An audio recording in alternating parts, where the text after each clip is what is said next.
Hello and welcome to another tutorial of Microsoft Azure.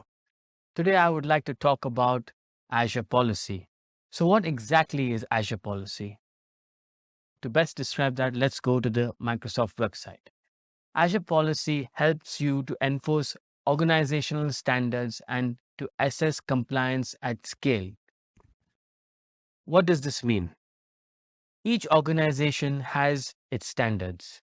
Let's say, for example, your company is in a specific location. Let's take an example that your company is in the United States of America, and your data should not leave the United States of America. All your resources that are deployed will be deployed in the USA, and that is your compliance. Tomorrow, if you try and deploy a resource in XYZ country, it will fail because there is a policy stating that your resources has to be deployed in the USA. Like I said, Azure Policy evaluates resources in Azure by comparing the property of those resources to business rule. Your business rule, for example, would be an allowed location. A business rule, for example, would be that each resource should have a specific tag, and so on. There are thousands of rules that you can have in Azure, and I'll go through a few examples as well in this video. Let's move on to my dashboard. And in my dashboard, I have created a VNet resource group, and I have a virtual network in that. And I've also created a network watcher resource group as well. So let's move on to Azure Policy. And this is the default policy, which obviously I'm non-compliant at the moment. So I will leave it as it is. And let's go on to definitions on the left-hand side.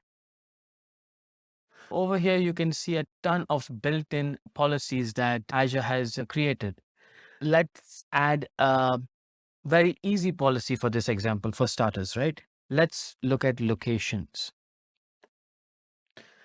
And we have a policy called allowed locations. So it's self-explanatory that your resources will have only a certain allowed locations.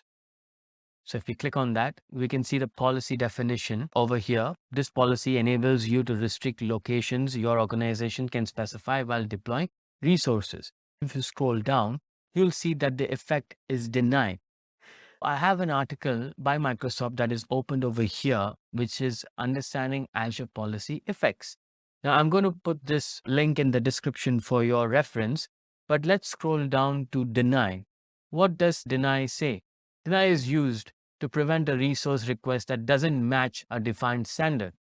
So my defined standard is that I'm going to deploy my resource in a specific country. And if it is not deployed in that specific country, then my resource will not be deployed.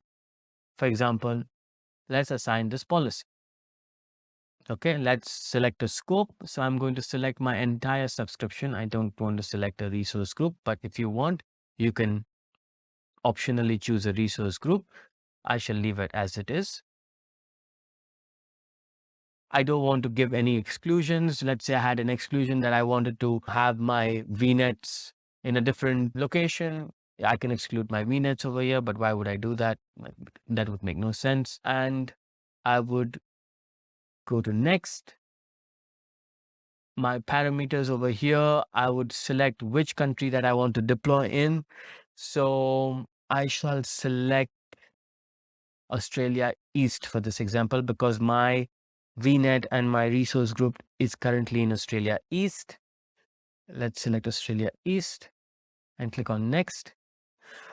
Remediation, I will come back to this topic when I use the effect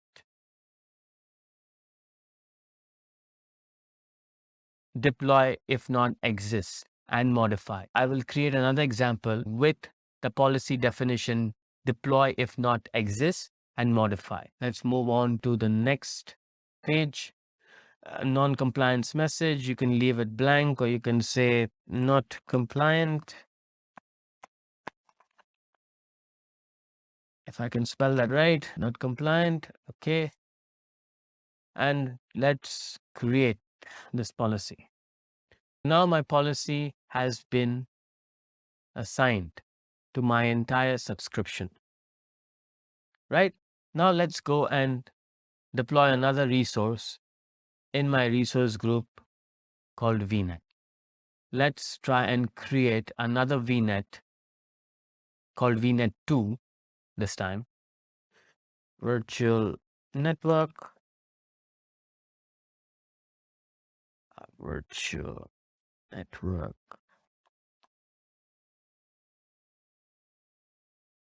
Let's click on create. Okay. And over here, you can see that it says policy enforcement value does not meet the requirements on resource.